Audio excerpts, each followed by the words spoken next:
जय हिंद साथियों। जैसा कि आप सभी जानते हैं कि आरपीएससी असिस्टेंट प्रोफेसर का जो थर्ड पेपर है वो 7 जनवरी को आज हो चुका है। और फाइनली इतनी परेशानियों के बाद ये पेपर आखिरकार 7 जनवरी को अपने तय समय पर हो गया। जैसा कि न्यूज़ आ रही थी कि एग्ज़ाम आगे जा सकता है या कुछ स्टूडेंट उसमें बाधाएं उत्पन्न कर रहे थे, अपनी अनावश्यक डिमांड कर रहे थे कि जी टाइम नहीं मिला, ये सारी चीज़ें, इन सारी भ्रांतियों के बीच आखिरकार आरपीएससी ने तय समय पर एग्ज़ाम करवाकर जो भी मेहनत कर रहे थे स्टूडेंट, तैयारी कर रहे थे, उनके साथ एक अच्छी चीज़ की है कि एग्ज़ाम समय पर हो गया। तो साथियों, आज के इस वीडियो में हम दो बातों पर चर्चा करेंगे जो क्वेरीज मेरे को मिल रही थी। कि एक तो कि इस पेपर का लेवल क्या था, अगर पिछले असिस्टेंट प्रोफेसर का जो थर्ड पेपर है जीके वाला पेपर, उससे अगर हम कंपेयर करें तो इस पेपर का क्या लेवल था। और दूसरा कि कुछ कैंडिडेट्स हैं जो मेरे से बात कर रहे थे कि उन 20 से लेकर के 38 39 तक का इस पेपर में स्कोर मैंने सुना है।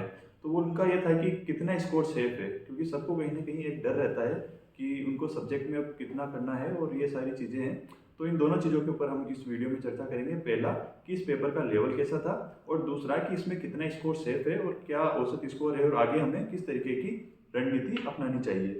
तो सबसे पहले अगर हम बात करें साथियों पेपर के लेवल की, तो 2020 वाला जो पेपर था 2021 में असिस्टेंट प्रोफेसर का हुआ था, अगर उससे मैं कंपेयर करूं तो जब मैंने अभी वाला पेपर देखा थर्ड पेपर, तो अगर हम सेक्शन वाइज बात करें तो हिस्ट्री एंड कल्चर की अगर हम बात करते हैं तो 2021 में और 2024 में अभी जो पेपर हुआ, दोनों लगभग इक्वल लेवल के थे। उसकी हम बात करते हैं, दोनों लगभग बराबर थे, उसमें थोड़ा 19-20 ही फर्क होगा। और यानी हिस्ट्री एंड कल्चर वाला सेक्शन दोनों में एक डिफिकल्टी लेवल सेम थी। ज्योग्राफी की बात करें तो ज्योग्राफी वाला सेक्शन पिछली बार इजी था, इस बार पिछली बार के कंपैरिजन में टफ था। यानी ज्योग्राफी इस बार थोड़ी सी डिफिकल्ट थी। ये मेरे को पेपर देखने के बाद मेरे को ये चीज़ मैंने एनालाइज की, और दूसरा जिन कैंडिडेट से मेरी बात हुई है तो उनका भी ये मानना है कि ज्योग्राफी थोड़ी सी इस बार ट्रिकी थी, थोड़ी सी टफ थी कंपैरिजन में, पिछली बार के कंपैरिजन में। और अगर हम पॉलिटी की बात करते हैं तो पॉलिटी में लास्ट टाइम थोड़े ज़्यादा फैक्चुअल क्वेश्चन आए थे, उतने फैक्चुअल क्वेश्चन इस बार नहीं आए, लेकिन इस बार अंडरस्टैंडिंग वाले क्वेश्चन पॉलिटी में इन्होंने पूछे हैं। यानी पॉलिटी लगभग पिछले बार जैसी थी या थोड़ी सी हल्की सी, हम थोड़ा ज़्यादा डिफिकल्ट पिछली बार के कंपैरिजन में मान सकते हैं। पिछली बार में हालांकि फैक्चुअल क्वेश्चन थे तो कुछ लोगों को डायरेक्ट वो सवाल आए नहीं थे, क्योंकि डायरेक्ट फैक्ट पूछे थे, जैसे किसी राज्यपाल के बैकग्राउंड के बारे में पूछा था या यूपीएससी मेंबर के बारे में पूछा था। इस तरीके के क्वेश्चन जो फैक्चुअल थे वो थे, लेकिन वैसे क्वेश्चन इस बार हमें देखने को नहीं मिले। इसके बाद हम बात करते हैं इकोनॉमी वाले सेक्शन की। तो इकोनॉमी के जो क्वेश्चन होते हैं, जैसा कि हम सभी जानते हैं, मैंने पहले भी वीडियोस में बोला था, लगभग सभी क्वेश्चन इकोनॉमिक रिव्यू से होते हैं और एक दो क्वेश्चन बजट से भी आ जाते हैं। तो इस बार भी इकोनॉमी के क्वेश्चन सारे इकोनॉमिक रिव्यू से थे। लेकिन इतने पेपर जो मैंने आरपीएससी के देखे हैं, तो इस बार जो एक चीज़ मेरे समझ में आई कि पेपर जो क्वेश्चन का जो पैटर्न है इकोनॉमिक रिव्यू से पूछने का, वो चेंज हुआ है। अब तक आरपीएससी जनरली जो पूछती थी, आपसे पर कैपिटा इनकम पूछ ली या जीएसटीपी पूछ ली या एग्रीकल्चर सेक्टर का उसमें रेशियो पूछ लिया, है ना। और फॉरेस्ट की हम बात करते हैं तो वो सीधा पूछ लेते थे कि फॉरेस्ट क्या कहते हैं उसको, शुद्ध बोया गया क्षेत्रफल कितना है, और इस तरीके से बंजर भूमि कितनी है, डायरेक्ट क्वेश्चन पूछे जाते थे। इंडस्ट्री की ग्रोथ रेट कितनी है, या स्कीम्स में भी डायरेक्ट वो पूछ लेते थे। लेकिन इस बार स्कीम्स के ऊपर उन्होंने स्टेटमेंट वाले क्वेश्चन ज़्यादा दिए हैं। यानी उन्होंने इकोनॉमिक रिव्यू से डायरेक्ट डेटा नहीं पूछा है, उन्होंने इसकी जैसे राजीव गांधी वाला जो क्वेश्चन था उसमें उन्होंने डायरेक्ट कुछ डेटा नहीं पूछा, उसमें स्टेटमेंट उन्होंने दिए हैं। इसके अलावा जो विशेष योग्यजन स्वरोजगार योजना वाला क्वेश्चन था, इसी तरीके से इस बार जो ट्रेंड हमें देखने को मिला है कि थोड़ा सा एक एनालिटिकल बनाने की कोशिश की है आरपीएससी ने कुछ क्वेश्चंस को, स्पेशली ज्योग्राफी और इकोनॉमी वाले जो क्वेश्चन हैं दोनों को थोड़ा सा उन्होंने एनालिटिकल बनाने की कोशिश की है, डायरेक्ट फैक्ट इन्होंने नहीं पूछे हैं। तो इस तरीके से इकोनॉमिक रिव्यू में हमें एक नए टाइप के क्वेश्चन देखने को मिले। और करंट अफेयर जो सबसे एंड में एक सेक्शन और आता है हमारा, तो अगर कंपैरिजन करें तो पिछली बार वाला और इस बार वाला, दोनों करंट अफेयर वाला जो सेक्शन है वो लगभग इक्वल डिफिकल्टी हम मान सकते हैं, दोनों में ज़्यादा विशेष अंतर नहीं था। यानी हिस्ट्री एंड कल्चर और करंट अफेयर्स, ये दो सेक्शन है जो पिछली बार के कंपैरिजन में लगभग इक्वल डिफिकल्ट लेवल के थे। लेकिन थोड़ा पॉलिटी और ज्योग्राफी इकोनॉमिक रिव्यू, ये तीन सेक्शन थे जो पिछली बार के कंपैरिजन में हल्का सा टफ था।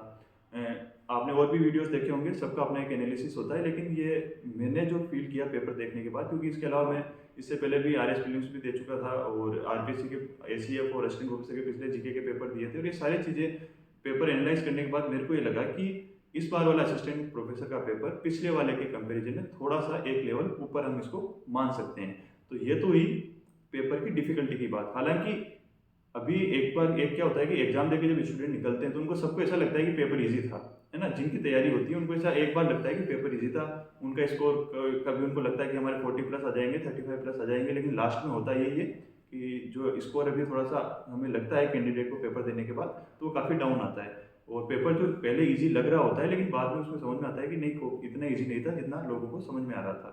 तो मेरा एनालिसिस ये है कि पेपर पिछली बार के कंपैरिजन में हल्का सा एक लेवल ऊपर था। अब इसमें हम दूसरी बात करेंगे साथियों की, जो सभी साथियों की जो कैंडिडेट्स हैं जो एग्जाम में अपियर हुए हैं उनकी चिंता है कि सबका एक वेराइटी ऑफ स्कोर हमें देखने को मिल रहा है। तो कि अच्छा स्कोर क्या है, क्या हम सेफ हैं, किसी का जो भी स्कोर है तो उसे लगेगा कि क्या हम सेफ हैं या नहीं है। तो सबसे पहले मैंने जो सेफ स्कोर कौन सा है और एवरेज स्कोर कौन सा है, मैं व्यक्तिगत रूप से मेरी लगभग 40 से 50 कैंडिडेट से बात हुई है जिनको मैं व्यक्तिगत रूप से जानता हूँ। उनमें से कई साथी ऐसे हैं जो स्कूल लेक्चर में सेलेक्ट हो चुके हैं, ऑलरेडी स्कूल लेक्चर के रूप में सेवाएं दे रहे हैं आरपीएससी के थ्रू सेलेक्ट होकर के। तो उनका एक अपना स्टैंडर्ड भी, मतलब पहले उन्होंने एक एग्जाम क्वालिफाई किया है, यानी उनका जीके का अपना एक अपना लेवल रहा है। और कुछ ऐसे भी हैं जो फ्रेश कैंडिडेट है। तो इन 40-50 लोगों से व्यक्तिगत रूप से जितनी मेरी बात हुई तो उसी के बेस्ड मैंने ये एक एनालिसिस किया है कि इसमें अच्छा स्कोर हम किसे कह सकते हैं, सेफ स्कोर किसको हम कह सकते हैं। एक जो मैं एक बात बोलना चाहूँगा कि सोशल मीडिया पे जो पोल्स होते हैं, एक तो आप उनसे भी थोड़ा सा दूर रहें। उनमें आप देखोगे तो वो कुछ भी एक ऑप्शन दे देते हैं कि 35 प्लस मार्क्स वाले कितने हैं, 40 प्लस मार्क्स वाले कितने हैं, तो उसमें देख के सब डर जाते हैं कि काफ़ी सारे स्टूडेंट हमें देखने को ऐसे मिलते हैं जो 40 प्लस अपना स्कोर बता रहे होते हैं, लेकिन जब मार्क्स आते हैं आरपीएससी खुद की आंसर की आती है तो ये लोग 3-3, 4-4, 5-5 नंबर इनके कम हो जाते हैं। तो अभी एक तो जो पोल किए जाते हैं और दूसरा काफ़ी लोग फेक पोलिंग करते हैं। अपने मार्क्स होते हैं 25 लेकिन दूसरों को केवल डिमोटिवेट करने के लिए वो बताते हैं 35 या 40। तो ऐसे भी लोग होते हैं। हाँ, हालांकि ऐसे भी लोग होंगे जो वास्तव में 40 मार्क्स लेके आए होंगे, लेकिन ऐसे लोग रेयरली होते हैं, तो उनकी भी हमें ज़्यादा चिंता करने की जरूरत नहीं है। तो साथियों, सबसे पहले अगर मैं बात करूँ कि सेफ स्कोर क्या होगा इस पेपर में, तो सेफ स्कोर क्या होगा उससे पहले हमें ये जानना होगा कि सेफ स्कोर हम किसको बोल सकते हैं। सेफ स्कोर मैंने वो माना है कि वो स्कोर हासिल करने के बाद वो कैंडिडेट ये सोच सकता है कि मैं अपने ही सब्जेक्ट की तैयारी करने वाले लोगों से कम 5 से 6 नंबर आगे हूँ, उसको मैंने सेफ स्कोर माना है। तो पेपर के डिफिकल्टी लेवल को देखते हुए और बाकी लोगों से बात करने के बाद जो मैंने एनालाइज किया है वो ये है कि जिसके भी 35 प्लस मार्क्स है, यानी 37-38 के आसपास मार्क्स है, 35 से लेकर 38 तक, रेयरली कोई होगा जो 38 क्रॉस किया होगा। हालांकि काफ़ी लोग सोशल मीडिया बोल देते हैं 40 आ रहे हैं, 42 आ रहे हैं, लेकिन वो ऐसा होता नहीं, कम हो जाते हैं। लेकिन जो भी 35 प्लस है वो सेफ स्कोर है। जिस भी कैंडिडेट के अभी जीके में 37-38 का स्कोर है, वो ये मान के चले कि उसी सब्जेक्ट में जो उनके कंपिटिटर है उनसे वो कैंडिडेट 5 से 6 नंबर आगे है, वो उन्होंने यहाँ लीड बना ली है। तो ये सेफ स्कोर की मैं बात करूंगा। 35 प्लस जिसका भी है, यानी 37-38 अच्छा स्कोर है। यानी एक सबसे सेफ स्कोर की अगर मैं बात करूँ इस पेपर की तो वो 37-38 मार्क्स है, यानी 35 जिसका भी है। इसके अलावा अच्छा स्कोर अगर हम बात करें तो वो है अराउंड 30 मार्क्स, है ना। 28 से लेके 32-33 तक के जिसके भी मार्क्स है वो एक अच्छा स्कोर है। जितने भी लोगों से मैंने बात की है 40-50 से, उनमें से जो जॉब में भी थे, जो इन्होंने अच्छी तैयारी कर रखी है, जिनको मैं जानता हूँ कि हाँ इन्होंने अच्छी तैयारी की थी, वो सारे लोग इसी कैटेगरी में हैं। उन सबके लगभग 30 से 32 के आसपास मार्क्स है। इसके अलावा भी जितनी लोग मेरे से जो सोशल मीडिया के थ्रू भी मेरा कांटेक्ट हुआ, तो सबका यही मानना था कि जो अच्छी तैयारी करने वाले लोग थे उनके मार्क्स आ रहे हैं 30 से 32 के आसपास। तो जो भी लोग जिनका भी स्कोर 28 से लेकर 32 नंबर तक का है वो एक अच्छा स्कोर है, और वो सारे लोग एक अच्छी पोजीशन में है इस पेपर को देखते हुए। और अब मैं बात करूंगा कि एक औसत स्कोर इस पेपर में क्या माना जा सकता है, वो है 25 के आसपास का, है ना। जिसके भी 25 के आसपास मार्क्स आ रहे हैं वो एक औसत स्कोर है। और ये जिनका भी स्कोर है, जिनके भी 25 के आसपास नंबर है, उनको एक चीज़ एक्सेप्ट करनी होगी कि वो अपने जो अपने सेम सब्जेक्ट में तैयारी करने वाले लोग हैं उनसे 7-8 नंबर पीछे हैं। ये चीज़ आपको एक्सेप्ट करनी होगी। इसका मतलब ये है कि आपको एक चीज़ समझनी होगी कि आपको सब्जेक्ट में बाकी लोगों से थोड़ी ज़्यादा मेहनत करनी पड़ेगी, है ना।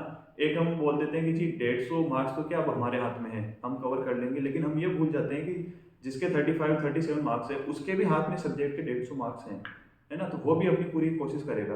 तो जो भी 25 के आसपास मार्क्स वाले हैं उनको बाकी लोगों से ज़्यादा मेहनत करनी होगी, क्योंकि आपको ये मार्क्स कवर कहीं से तो करने पड़ेंगे। तो आपको ये मान के चलना होगा कि आप उनसे कहीं ना कहीं थोड़ा सा पीछे हो और आपको उनसे ज़्यादा मेहनत करनी पड़ेगी। और जिनके 37-38 मार्क्स हैं वो ओवर कॉन्फिडेंट ना हो कि हमारे 37-38 आ गए हैं तो अब तो हम आराम से खेल लेंगे, क्योंकि अभी भी 174 मार्क्स का खेल बाकी है। 150 नंबर सब्जेक्ट का पेपर, 24 नंबर का इंटरव्यू। तो हाँ, हालांकि जिनके 37-38 या 35 प्लस मार्क्स है, उन्होंने अपनी डिपेंडेंसी इंटरव्यू पर थोड़ी कम कर दी है। अगर वो सब्जेक्ट अपना अच्छा कर देते हैं तो इंटरव्यू में अगर कोई ऊपर नीचे हो भी जाता है तो भी ये जीके के मार्क्स उनको बचाने में हेल्प करेंगे, ये बात सत्य है। और साथियों, ये जो मैंने स्कोर बताया है, औसत, अच्छा और सेफ स्कोर, ये ह्यूमैनिटीज़ के यानी आर्ट्स के जो मेन स्ट्रीम सब्जेक्ट है, मैं उनके अकॉर्डिंग बताया है। जैसे हिस्ट्री, ज्योग्राफी और पॉलिटिकल साइंस, ये मैंने इन 3 सब्जेक्ट की स्पेसिफिकली बात की है, और हिंदी लिटरेचर भी आप इसमें जोड़ लीजिए, क्योंकि ये चारों सब्जेक्ट ऐसे हैं, history, geography, political science and Hindi literature, जिनमें सबसे ज़्यादा कंपटीशन होता है, सबसे ज़्यादा स्टूडेंट्स इन्हीं सब्जेक्ट में अपीयर होते हैं। तो ये जो मैंने सारे मार्क्स बताए, ये इन्हीं 4 सब्जेक्ट के से रिलेटेड है। और इसके अलावा जो दूसरे सब्जेक्ट हैं, अगर मैं साइंस की बात करता हूँ, तो साइंस वालों के जिसके भी 25 प्लस मार्क्स है, वो अच्छा स्कोर है। जिसके भी साइंस में फिजिक्स, केमिस्ट्री, मैथमेटिक्स बैकग्राउंड वाले हैं, उनके 25 प्लस स्कोर जिसका भी है, यानी 27-28 नंबर जिसके भी आ रहे हैं, वो काफ़ी अच्छा स्कोर है। और जिसके भी 22-23 के आसपास मार्क्स आ रहे हैं, वो भी हम मानेंगे कि एक अच्छा स्कोर है, अबव एवरेज स्कोर है। और जो 20 मार्क्स वाले जीके में भी है, वो भी पूरी तरीके से साइंस में रेस में है। जैसे पिछली बार हमारे एक साथी हैं, अनिल अनिल जी, जिनका इंटरव्यू भी हमने डाल रखा है जूलॉजी में, जिनका राजस्थान में 10th रैंक के साथ सिलेक्शन हुआ था। उनके जीके के पेपर में पिछली बार शायद 17 नंबर थे। उसके बाद भी उन्होंने अपने सब्जेक्ट में कवर किया, और इंटरव्यू में उनके 19 मार्क्स थे, इंटरव्यू में भी अच्छे मार्क्स थे उनके, तो वो चीज़ उन्होंने कवर कर ली। तो साइंस में जिसके भी 18-20 के आसपास नंबर हैं, वो लोग भी पूरी तरीके से रेस में हैं। और जिसने साइंस में 25 प्लस स्कोर कर लिया है, वो तो मान के चलिए कि बाकी लोगों से काफ़ी ज़्यादा आगे है अपने सब्जेक्ट में, क्योंकि साइंस में हम देखते हैं कि जीके इतना स्ट्रॉन्ग कैंडिडेट्स का होता नहीं है। इसके अलावा जो कॉमर्स के सब्जेक्ट हैं और आर्ट्स के बाकी सब्जेक्ट हैं, जैसे संस्कृत हो गया या इंग्लिश लिटरेचर हो गया, इसके अलावा जो छोटे छोटे सब्जेक्ट और भी थे, लॉ भी था, जियोलॉजी भी है, और इनकी अगर हम बात करते हैं तो इनमें भी मैं वही कहूँगा जो मैंने साइंस के लिए कहा है, कि 25 प्लस जिसके भी इन सब्जेक्ट में आ रहे हैं, वो काफ़ी शानदार स्कोर है। और जिसके 20-22 के आसपास स्कोर आ रहा है, वो एक अच्छा स्कोर है, अबव एवरेज स्कोर मैं उसको कहूँगा। और जो 18-20 मार्क्स जिसके हैं, वो भी अभी तक पूरी तरीके से रेस में, उनको हम रेस से बाहर नहीं कह सकते। लेकिन अब सारी बात ये आ जाती है कि सारा स्कोर अपनी जगह है, ये केवल 50 मार्क्स का पेपर अभी हुआ है। अब जो सारी बात आएगी, वो आएगी 150 मार्क्स की। इंटरव्यू के बारे में आप अभी ज़्यादा मत सोचिए, फोकस होना चाहिए आपका जो सब्जेक्ट का पेपर है उसके ऊपर। हिंदी और कुछ सब्जेक्ट के पेपर मार्च में है, तो आपके पास लगभग 2.5 महीने हैं, और बाकी जो सब्जेक्ट के पेपर है वो मई में है, तो उसके लिए भी आपके पास 4 महीने पूरे हैं। तो अगर अभी किसी के जीके में कम भी स्कोर है, तो आपके पास पूरे 4 महीने हैं उस चीज़ को, अपना जो सब्जेक्ट है उसको और मजबूत करने के लिए। और वो जो अभी गैप है एवरेज मार्क्स के जीके में और अच्छे मार्क्स के बीच में, उस चीज़ को कवर करने के आपके पास 4 महीने हैं। लेकिन एक चीज़ आपको ये भी ध्यान रखनी होगी कि जिसके अभी 35-37 मार्क्स है, उसके पास भी पूरे 4 महीने हैं। तो अब ये कंपटीशन अब होगा कि 37 वाला कितनी मेहनत करता है और 25 वाला कितनी मेहनत करता है। अब जो ज़्यादा मेहनत कर लेगा और अच्छे से सब्जेक्ट पेपर कर देगा, तो कहीं ना कहीं जिसका औसत स्कोर वाला है, वो भी बिल्कुल जो अभी जीके में आगे है उसको बिल्कुल पछाड़ सकता है, और उसके बाद इंटरव्यू की बात आ जाएगी। तो मेरा यही कहना है कि आप सभी लोग मन लगा करके अपने सब्जेक्ट पर फोकस करें, क्योंकि 150 नंबर आपका करियर बनाएंगे, ये बात फैक्ट है। और ये चीज़ हमेशा दिमाग में रखिए, अगर अभी आपके नंबर कम है तो उस चीज़ को आप ध्यान में रखिए कि आपको सब्जेक्ट में स्कोर जितना ज़्यादा अच्छा हो सकता है, उतना ज़्यादा आपको स्कोर करना है। और हिस्ट्री के लिए मैं जल्द ही बुक लिस्ट डाल दूंगा, हालांकि सभी लोग नेट क्वालिफाइड हैं, तो मोटा मोटा उनको आइडिया होता है कि हमारी कौन कौन सी बुक्स हमें रेफर करनी है, लेकिन फिर भी मैं एक वीडियो बना दूंगा। और इसके अलावा जो भी असिस्टेंट प्रोफेसर में सब्जेक्ट के लिए अब अपीयर होंगे, तो इसी चैनल पर पिछले टॉपर्स के वीडियोस अपलोडेड है, उनको आप देख सकते हैं, ताकि उनसे आपको गाइडेंस मिल जाए। इस चैनल पर जूलॉजी का वीडियो मैंने डाल रखा है, अनिल जी की राजस्थान में 10th रैंक थी, तो उसमें आप जूलॉजी वाले स्टूडेंट उस वीडियो को रेफर कर सकते हैं। पॉलिटिकल साइंस में मैंने रजनी जी का वीडियो डाल रखा है, उसमें आप बुक लिस्ट देख सकते हैं कि पॉलिटिकल साइंस की हमें तैयारी कैसे करनी है। पब्लिक एडमिनिस्ट्रेशन का भी मैंने वीडियो डाल रखा है, पब्लिक एडमिनिस्ट्रेशन के जो टॉपर रहे हैं पहले, सावरमल जी, उनका भी मैंने वीडियो डाल रखा है, तो पब्लिक एड के स्टूडेंट वहाँ से गाइडेंस ले सकते हैं। इसके अलावा भी मैंने कुछ वीडियो और डाल रखे हैं, तो आप उन सबको देख सकते हैं, ताकि एक मोटा एक आपको आइडिया हो जाए। और हिस्ट्री का जो वीडियो है वो मैं जल्दी डालने की कोशिश मेरी रहेगी। तो सारी चीज़ें आप भूल जाइए। और एक चीज़ और, अभी जो भी स्कोर बता रहे हैं वो एक हाइपोथेटिकल स्कोर है, क्योंकि जब कैंडिडेट खुद अपने मार्क्स चेक करता है तो वो बाइस्ड होता है। जो क्वेश्चन डाउट वाले होते हैं वो अपने सही मान लेता है, लेकिन जब आरपीएससी की ऑफिशियल आंसर की आएगी तब हमें 2 से 3 नंबर का वेरिएशन देखने को मिलेगा मार्क्स का, क्योंकि लोग अभी सही से चेक नहीं करते हैं। तो अभी का स्कोर से जो अपने स्कोर को अच्छा मान रहा है या जो खराब मान के डिमोटिवेटेड है, दोनों ही लोग मन लगाकर सब्जेक्ट की तैयारी करें, क्योंकि आरपीएससी के आंसर की आने के बाद 2-3 मार्क्स का तो उसमें फेरबदल होगा ही होगा। उसके बाद आरपीएससी की एक रिवाइज आंसर की भी आएगी जो कि रिजल्ट आने के बाद डिक्लेयर होगी। तो अभी कुल मिलाकर हमें अपने सब्जेक्ट पर फोकस करना है जो कि 150 मार्क्स का है। और आप चैनल को सब्सक्राइब कीजिए, शेयर कीजिए, मैं और भी इसमें वीडियो अपलोड करने की कोशिश करूँगा। Thank you.